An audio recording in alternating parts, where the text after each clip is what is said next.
Good morning money persons, welcome to ask money person. మన ఈరోజు first question Mujeeb గారు పంపించారు.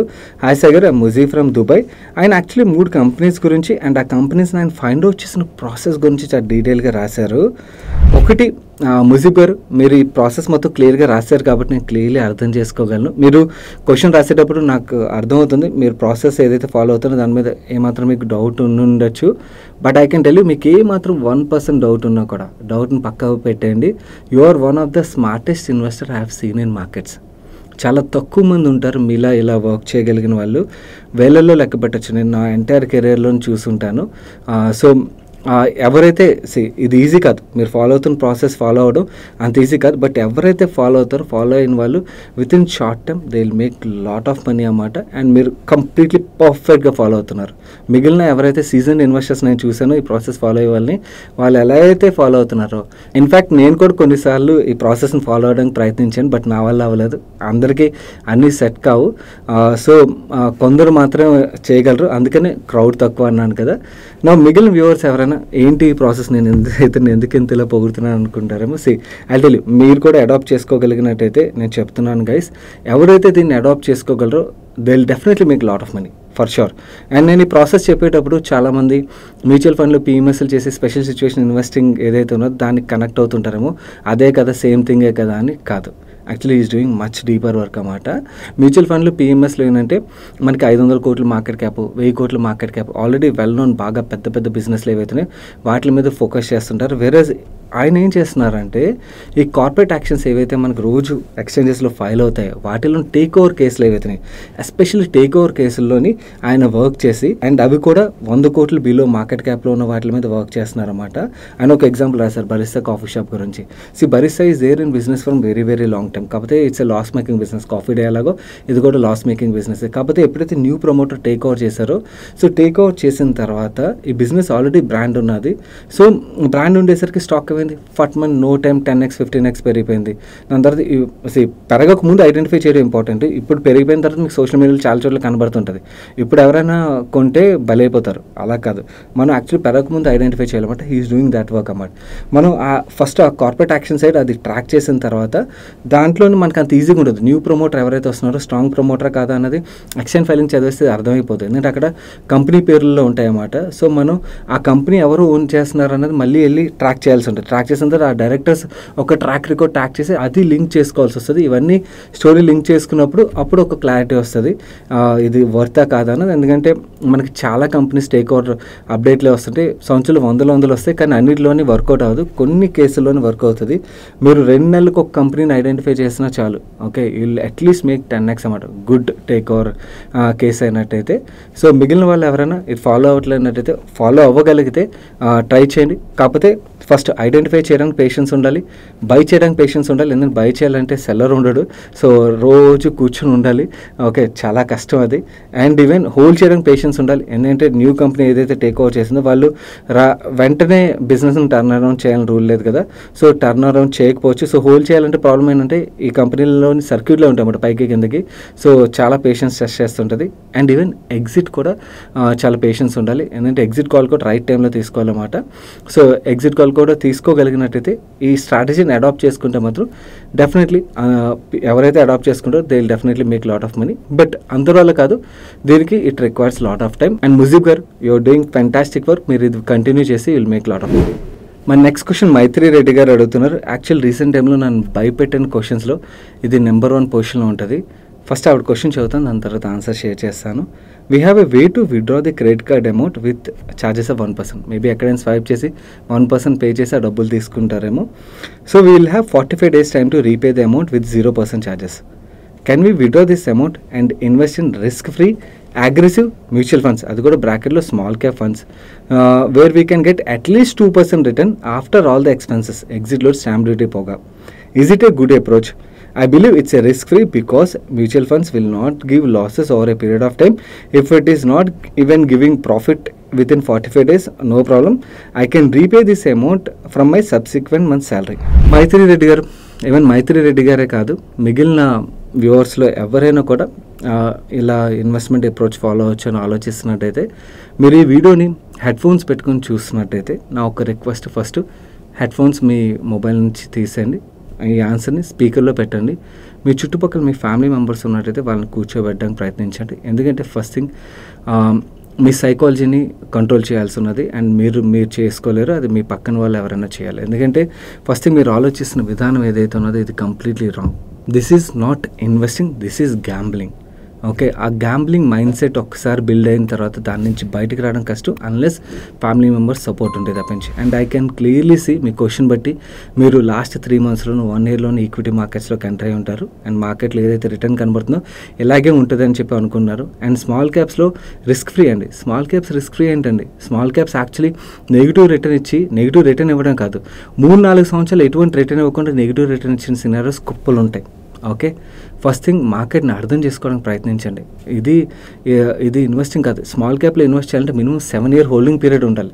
ఎందుకంటే 3-4 సంవత్సరాలు రిటర్న్ ఇవ్వకపోయినా కూడా దాని తర్వాత రికవర్ అయితే 7 years పీరియడ్ ఉన్నట్టయితేనే వీల్ మేక్ మనీ అని. 7 years కన్నా బిలో అయితే స్మాల్ క్యాప్స్ అసలు టచ్ చేయకూడదు. ఏంటంటే 45 daysగా, అది కూడా క్రెడిట్ కార్డ్ స్వైప్ చేస్తారా? ఏం ఆలోచిస్తున్నారు? ఇన్వెస్టింగ్ అంటే మన ఏదైతే మీ శాలరీ ఉన్నదో ఆ శాలరీలో ఖర్చులు పోగా మిగిలిన వాటి నుంచి ఇన్వెస్ట్ చేయాలి. కానీ ఇలా క్రెడిట్ కార్డులు స్వైప్ చేసి ఇలా ఆలోచించడం అస్సలు కరెక్ట్ కాదండి. మీరు ఇలా ఇన్వెస్టింగ్లో ఆలోచిస్తున్నారంటే ఐఎమ్ షూర్ మీరు వేరే వాటికి కూడా ట్రాప్ అయ్యే ఆస్కారం చాలా చాలా ఎక్కువ ఉంటుంది. సో దీనివల్ల ఫ్యామిలీస్ సఫర్ అవ్వాల్సి వస్తుంది. ఈ బిహేవియర్ వల్ల మీరు సఫర్ అవుతారు, మీ ఫ్యామిలీ కూడా చాలా సంవత్సరాలు సఫర్ అవ్వాల్సి వస్తుంది. సో నేను తిట్టుకోవద్దు నేను ఎంత స్ట్రాంగ్గా చెప్తున్నాను అని చెప్పి, ఇది చాలా ఇంపార్టెంట్. ఎందుకంటే క్లియర్లీ కనబడుతుంది this is not right psychology. So మీరు సైకలాజికలీ ఫస్ట్ మిమ్మల్ని మీరు కరెక్ట్ చేసుకోవాలి. కరెక్ట్ చేసుకోకపోతే మాత్రం you will be in deep trouble. And మిగిలిన వ్యూవర్స్ కూడా ఎవరైనా ఇలా ఆలోచిస్తున్నట్టయితే నో. మార్కెట్స్ ఇప్పుడు లాస్ట్ 3-4 నెలల్లో మూవ్ అయినట్టుగా మూవ్ అవ్వండి.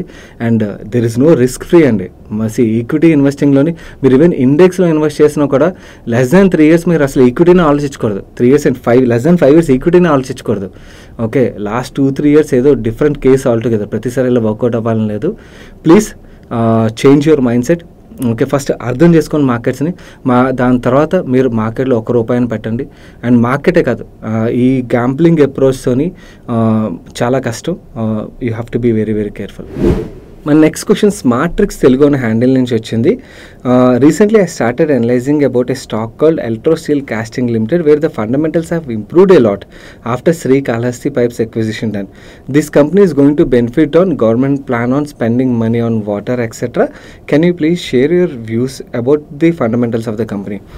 And yes, it's a good company. And మీరు అన్నట్టుగానే ల్యాంకో గ్రూప్ కంపెనీ అని శ్రీకాళహస్తి, ఇది మన ఆంధ్రప్రదేశ్లో ఉంటుంది వీళ్ళది ప్లాంట్. సో ఆ శ్రీకాళహస్తి ఎక్విజిషన్ తర్వాత యాక్చువల్లీ వీళ్ళకి డిఏ పైప్స్ ఒక కెపాసిటీస్ చాలా సబ్స్టాన్షియల్ అయితే పెరిగిపోయి.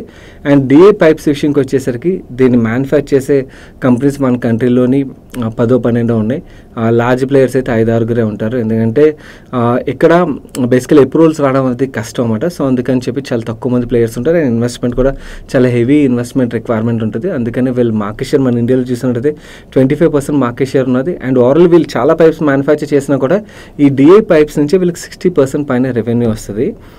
కాకపోతే ఒక్క విషయం చెప్పాలనుకున్నాను, ఇది మీరు ఐడెంటిఫై చేయకముందే మార్కెట్ కూడా ఈ స్టాక్ని ఎప్పుడూ ఐడెంటిఫై చేస్తుంది. Already last 1 year it's 3 bagger. మీకు పీ మల్టిపుల్ ఆధారంగా రీజనబుల్గా కనబడుతుంది, ఎందుకంటే వాళ్ళ ఎర్నింగ్స్ కూడా పెరుగుతున్నాయి కాబట్టి. కాకపోతే ఇంకా డీప్గా అర్థం చేసుకోవడానికి ప్రయత్నించండి. ఫర్దర్గా వీళ్ళ దగ్గర ఎంత ఆర్డర్ బుక్ ఉన్నది ఇవన్నీ కూడా అర్థం చేసుకుని దాంతో డెసిషన్ తీసుకుని స్టాక్ బాగా రన్అప్ అయిపోయింది కాబట్టి.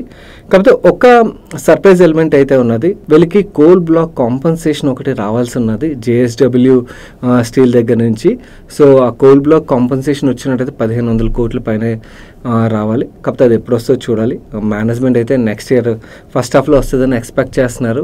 లెట్స్ సీ, అది వచ్చినప్పుడు అగైన్ మార్కెట్లో కొంచెం న్యూస్ అయితే క్రియేట్ అవ్వచ్చు. బట్ కంపెనీలో ఫ్రెష్ ఎంట్రీ తీసుకోవాలనుకున్నట్టయితే good company and entry barriers ఉన్న ఇండస్ట్రీలో ఉన్న కంపెనీ అయినా కూడా ఒకసారి లాస్ట్ 1 yearలో బాగా ర్యాలీ అనేది గుర్తుంచుకొని అండ్ అలాగే ఆర్డర్ బుక్ రిలేటెడ్గా ఇవన్నీ కూడా అనలైజ్ చేసిన తర్వాత డెసిషన్ తీసుకోండి. ఈరోజు సండే ఫండే సజెషన్ విషయంకి వచ్చేసరికి హాట్‌స్టార్లోని 12th ఫెయిల్ అన్న మూవీ అయితే స్ట్రీమ్ అవుతుంది. Really good movie. పిల్లలకి చూపిస్తాను కూడా చూపించడానికి ప్రయత్నించింది. ఇన్స్పిరేషన్గా ఉంటుంది ఆయన జర్నీ అయితే. Fantastic movie. It's a must watch. మన నెక్స్ట్ క్వశ్చన్ లోకేశ్వర్ రెడ్డి గారు అడుగుతున్నారు. హాయ్ సార్, లాస్ట్ ఫ్యూ ఇయర్స్గా నేను అబ్జర్వ్ చేస్తాను బడ్జెట్కి ముందు అండ్ బడ్జెట్ డే రోజున వచ్చే న్యూస్తో రైల్వే స్టాక్స్లో బాగా ర్యాలీ అవుతున్నాయని అబ్జర్వ్ చేశాను. సో ఈ టైంలో కూడా రైల్వే స్టాక్స్లో హెవీగా ఇన్వెస్ట్మెంట్ చేద్దాం అనుకున్నాను. ఎలాగ బడ్జెట్ టైంలో కొంచెం ర్యాలీ అయినా కూడా ఆ రేంజ్లో నేను ఎగ్జిట్ అవ్వాలనుకున్నాను. I thinking correctly? I don't have long term view and high profits related expectation లేదు. Just 6 to 10% is enough. Lokeshwar Reddy garu, మీ అబ్జర్వేషన్ అయితే కరెక్ట్, కాకపోతే ప్రతిసారికి ఈసారికి డిఫరెన్స్ ఉన్నదండి. ఎందుకంటే ఈసారి ఆల్రెడీ రైల్వే స్టాక్స్లో చాలా బీభత్సమైన ర్యాలీ మనం చూసాం కదా. సో ఎలాంటి టైంలోని సబ్స్టాన్షియలీ చాలా సాలిడ్ పాజిటివ్ న్యూస్ వస్తే తప్పించి మీకు అంత ర్యాలీ ఉండే ఆస్కారం తక్కువగా ఉంటుంది. అండ్ ఇన్ఫాక్ట్ నెగిటివ్ న్యూస్ ఏమైనా ఉంటే మనకి నెగిటివ్ సైడ్ సర్ప్రైజ్లు ఉంటే ఆస్కారం ఉంటుంది. అలా నేను పెరగవని చెప్పట్లేదు. నేను వీ కెనాట్ ఎక్స్పెక్ట్ గవర్నమెంట్ ఏం డెసిషన్ తీసుకుంటుంది అన్నది. కాకపోతే వెరీ వెరీ రిస్కీ.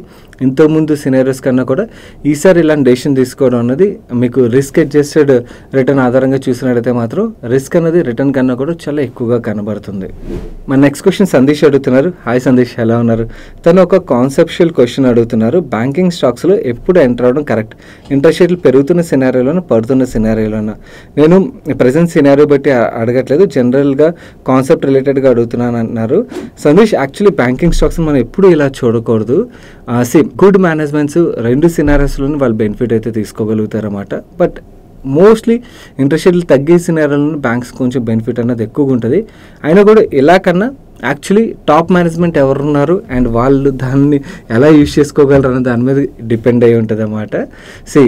తగ్గే సినారియోలోని బెనిఫిట్ ఉన్నా కూడా కొంచెం వరకు వర్స్ట్ మేనేజ్మెంట్స్ మెస్ చేసిన సినారియోస్ కూడా మనం చాలా బ్యాంక్స్లో చూసాం కాబట్టి దీని ఆధారంగా ఇంట్రెస్ట్ రేట్ సైకిల్ ఆధారంగా కాకుండా మన కంపెనీ యొక్క టాప్ మేనేజ్మెంట్ ఎవరున్నారు అండ్ అలాగే వాళ్ళ బ్యాలెన్స్ షీట్ స్ట్రెంత్ ఎంత ఉన్నది అండ్ అలాగే current valuations price to book multiple ఆధారంగా ఎక్కడ ట్రేడ్ అవుతుంది ఇవన్నీ చూసి అండ్ అలాగే గ్రోత్ ప్రాస్పెక్ట్స్ ఇవన్నీ చూసిన తర్వాత మన డెసిషన్ తీసుకోవడం ఇస్తే బెస్ట్ డెసిషన్. బ్యాంకింగ్ రిలేటెడ్గా అలా తీసుకోలే, కానీ ప్రతి సైకిల్లో అన్ని బ్యాంక్స్ బెనిఫిట్ పొందాలని లేదు. కొన్ని బ్యాంక్స్ బెనిఫిట్ తీసుకోగలిగితే కొన్ని తీసుకోలేవు. It all depends on management ఆధారంగానే మనం డెసిషన్ తీసుకోవాలి.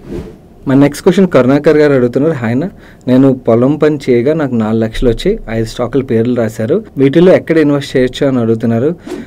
కరుణాకర్ గారు, మీరు చాలా కష్టపడి సంపాదించారు ఆ డబ్బుల్ని. దాన్ని ఫస్ట్ ప్రొటెక్ట్ చేసుకోవడం చాలా ఇంపార్టెంట్. ప్రొటెక్ట్ చేసుకుని వెల్త్ క్రియేట్ చేయడం చాలా ఇంపార్టెంట్ అండి. మీరు రాసిన 5 కంపెనీల్లోని అరవింద్ తప్పించి మిగిలిన చాలా హై బీటా స్టాక్స్. అన్లెస్ మార్కెట్లోని ఎక్కువ టైం స్పెండ్ చేయగలిగి రిస్క్ని అర్థం చేసుకోగలిగే వాళ్ళు తప్పించి హై బీటా స్టాక్స్ ఏంటంటే వాలటిలిటీ ఎక్కువ ఉంటుంది. ఎగ్జిట్ కాల్ తీసుకోవడం చాలా ఇంపార్టెంట్ రోల్ కూడా ప్లే చేస్తుంది. Arvind is a good company, but మిగిలినవన్నీ కూడా చాలా హై బీటా స్టాక్స్. కాబట్టి నా సజెషన్ ఏంటంటే ఇలా డైరెక్ట్ స్టాక్స్లోకి వెళ్ళే కన్నా కూడా మీరు ఈ క్వశ్చన్ అడుగుతున్నారు కాబట్టి మ్యూచువల్ ఫండ్ రూట్ చూస్ చేసుకోండి ఫస్ట్. అక్కడ కూడా మీకు మంచి రిటర్న్ వస్తుంది. అక్కడ మీ బదులు ఒక ఎక్స్పర్ట్ మేనేజ్ చేస్తారు. అలా ఇన్వెస్ట్ చేసిన తర్వాత మీరు స్కిల్ సెట్ పెంచుకోగలిగినట్టయితే మీ ఎక్స్పర్టీస్ పెరిగిన తర్వాత అప్పుడు స్టాక్స్లోకి రండి. ఇప్పుడు మీరు చూస్ చేసుకున్న స్టాక్స్ అన్నీ కూడా సోషల్ మీడియాలో బాగా తిరిగి హై బీటా స్టాక్స్ చాలా వరకు కనబడతాయి. రిస్క్ ఎక్కువ, గుర్తుంచుకోండి. మన నెక్స్ట్ క్వశ్చన్ బాలకృష్ణ గారు అడుగుతున్నారు. Hi Sagar, I'm going through the Tata steel stock numbers in screener and observe that it's PE ratio is 2755 compared to its peer companies. It's too high. Is this company at overvalued price? Hi Balakrishna గారు, మనం only PE ఆధారంగా decision తీసుకోకూడదు. ఆ PE ఎక్కడి నుంచి derive అయ్యింది అన్నది అర్థం చేసుకోవాలి. మీరు టాటా స్టీల్ ఒక లాస్ట్ క్వార్టర్ నెంబర్స్ చూసినట్టయితే వీళ్ళు చాలా లార్జ్ ఎక్సెప్షనల్ లాస్ని బుక్ చేశారు. అంత లార్జ్ ఎక్సెప్షనల్ లాస్ బుక్ చేసినప్పుడు ఏమవుతుంది, ఓవరాల్గా లాస్ట్ 4 quartersలో ఏదైతే ఎర్నింగ్స్ ఉంటుందో ఆ ఎర్నింగ్స్ పడిపోతుంది కదా, దాని మీద ఇంపాక్ట్ పడుతుంది కదా, దాంతో మనకి EPS పడుతుంది. EPS పడితే ఏమవుతుంది, PE మల్టిపుల్ మీకు చాలా పెరిగిపోయినట్టుగా కనబడుతుంది. బేసికలీ స్టీల్ ఆర్ కమోడిటీ కంపెనీస్లోని నా పర్సనల్ ఒపీనియన్ ఏంటంటే ఎప్పుడు ఎంటర్ అవ్వాలంటే ఆ companies actually worst scenarios, earnings పరంగా వర్స్ట్ సినారియో అండ్ అలాగే మార్జిన్స్ పరంగా one of the lowest margins చూసినప్పుడు ఎంట్రీ కరెక్ట్. ఇలాంటి టైంలో మీకు వాల్యుయేషన్స్ ఎక్స్పెన్సివ్లో కనబడుతుంది PE ఆధారంగా డెసిషన్ తీసుకుంటే. బట్ యాక్చువల్లీ ఎగ్జిట్ ఎప్పుడు అవ్వాలంటే ఈ కంపెనీస్ అన్ని earnings rock solid earnings deliver చేస్తూ మార్జిన్స్ కూడా one of the peak margins వీళ్ళు డెలివర్ చేస్తున్నారు అనుకోండి, that is the time to exit from A cyclical stocks అన్నమాట. ఎందుకంటే ఆ టైంలో మీకు PE మల్టిపుల్ కూడా సింగిల్ డిజిట్లో కనబడుతుంటుంది. సిక్లికల్ స్టాక్స్కి మిగిలిన స్టాక్స్కి ఎంట్రీ ఎగ్జిట్ రిలేటెడ్గా మనం తీసుకోవాల్సిన డెసిషన్ కొంచెం డిఫరెంట్గా ఉంటుంది. సిక్లికల్ స్టాక్స్లోని ఎర్నింగ్స్ మార్జిన్స్ బాటంలో అంటే వర్స్ట్లో ఉన్నప్పుడు ఎంటర్ అవ్వాలి అండ్ హైయెస్ట్లో ఉన్నప్పుడు ఎగ్జిట్ అవ్వాలి. మన నెక్స్ట్ క్వశ్చన్ శ్రీరామ్ ఆదిత్య అడుగుతున్నారు, please explain the new indexation rule and which mutual funds are still enjoying the indexation benefit and how can we take advantage of such funds by investing big lump sum investments. Hi Aditya, indexation అయితే తీసేసారు ఈ బడ్జెట్లోని. So ఏ ఫండ్స్కి indexation benefit అయితే ఉండదు. So debt funds కూడా FD ఎలాగైతే ఉంటుందో ట్యాక్సేషన్ సేమ్ అప్లికబుల్ అవుతుంది, మన ఇన్కమ్ యాడ్ అయిపోతాయి. బట్ డెట్ ఫండ్స్లో ఇప్పుడు ఇంట్రెస్ట్ రేట్లు తగ్గే సినారియో కనబడుతుంది కాబట్టి సో అడిషనల్ రిటర్న్స్ సంపాదించే ఆస్కారం ఉంటుంది. బట్ మనం ట్యాక్సేషన్ అడ్వాంటేజ్ తీసుకోవాలనుకున్నట్టయితే దెన్ 2 కేటగిరీస్ ఉన్నాయి, వీటిని ఒకసారి అబ్జర్వ్ చేయండి. ఒకటి ఈక్విటీ సేవింగ్స్ ఫండ్ కేటగిరీ.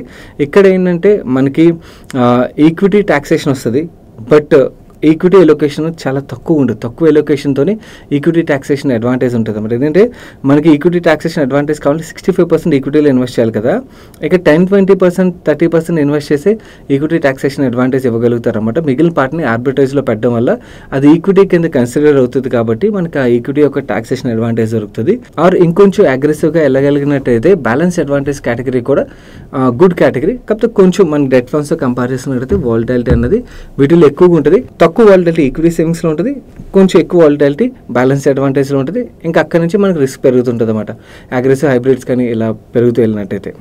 మన నెక్స్ట్ క్వశ్చన్ రవి గారు అడుగుతున్నారు, hello sir, I'm new to investments in stocks, I really thank you for your efforts. తన క్వశ్చన్ ఏంటంటే, is it good to invest in AB capital at this time, I would like to know about the company. Hi Ravi garu, మీరు మార్కెట్కి కొత్త అంటున్నారు. Aditya Birla capital is one of the largest NBFC అండి, no doubt one of the strongest promoter కూడా. కాకపోతే it's a లెగార్డ్ for many years. కానీ రీసెంట్గా ICICI bank నుంచి విశాఖ మూలే గారు ఎప్పుడైతే టాప్ పొజిషన్లో జాయిన్ అయ్యారో ఆవిడ కంపెనీని కంప్లీట్లీ టర్న్ అరౌండ్ చేయడానికి అయితే ప్రయత్నిస్తున్నారు, చాలా చేంజెస్ అయితే తీసుకొస్తున్నారు. సో మీరు రెగ్యులర్గా కాన్ఫరెన్స్ కాల్స్ ఇవన్నీ చదువుతాను, లేకపోతే అటెండ్ అయ్యి వింటాను, ట్రాక్ చేస్తాను, వీళ్ళ లైఫ్ బిజినెస్లో ఏమవుతుంది, జనరల్ బిజినెస్లో ఏమవుతుంది, బ్రోకింగ్లో ఏమవుతుంది, ఇలా వేరే సెగ్మెంట్స్లో ఎక్కడైతే ఆపరేట్ చేస్తున్నారో అక్కడంతా ఏమవుతుందని చెప్పి రెగ్యులర్గా ట్రాక్ చేస్తాను అని మీరు అనుకోగలిగినట్టు మీకు కాన్ఫిడెన్స్ ఉంటే ఇలాంటి కంపెనీస్లో ఎంటర్ అవ్వడం కరెక్ట్. లేదు మీరు కొత్త అసలు ఇవన్నీ తెలీదు, నా వల్ల కాదు అనుకున్నట్టయితే ఇగ్నోర్ చేయండి. ఎందుకంటే ఆవిడ ఏదైతే ఎఫర్ట్ పెడుతున్నారో అందులో సక్సెస్ సాధిస్తే company should do well, stock should do well. But ఆ సక్సెస్ సాధిస్తారు లేదని రెగ్యులర్గా ట్రాక్ చేయడం బట్టి మనకు అర్థమవుతుంది, మనం ఇప్పుడే డెసిషన్ అయితే తీసుకోలేం.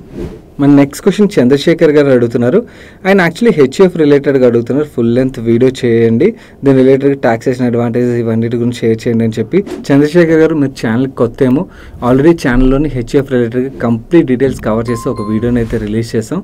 ఇక్కడ మీకు థంబ్నెయిల్ కనబడుతుంది కదా, ఐ బటన్లో కూడా ఉంచుతాను, ఆ వీడియోని చూడండి. అండ్ మిగిలిన వ్యూవర్స్ కూడా ఎవరైనా హెచ్ఎఫ్ అడ్వాంటేజ్ తీసుకోవట్లేనట్టయితే మిస్ అవ్వకుండా తీసుకోవడానికి ప్రయత్నించండి, మీకు అడిషనల్ ట్యాక్స్ బెనిఫిట్స్ అయితే వస్తాయి. మీకు కంప్లీట్ డీటెయిల్స్ అన్నీ కూడా ఆ వీడియోలో దొరుకుతాయి. So that's it for today's ask money question guys. వీడియోని ఇప్పటివరకు లైక్ చేయనైతే వీడియోని లైక్ చేసి మీ friends and family members share చేయడం అయితే మర్చిపోకండి. అండ్ లాస్ట్ వీకెండ్లో మన ఛానల్లో రిలీజ్ అయిన వీడియోస్ ఏవైతే ఇక్కడ 2 కార్లు వస్తాయి, మిస్ అయినట్టయితే తప్పకుండా చూడండి. నేను సాయి కృష్ణ పత్రి మరొక మంచి వీడియోతో మీ ముందుకు వస్తాను. Till then bye bye, take care.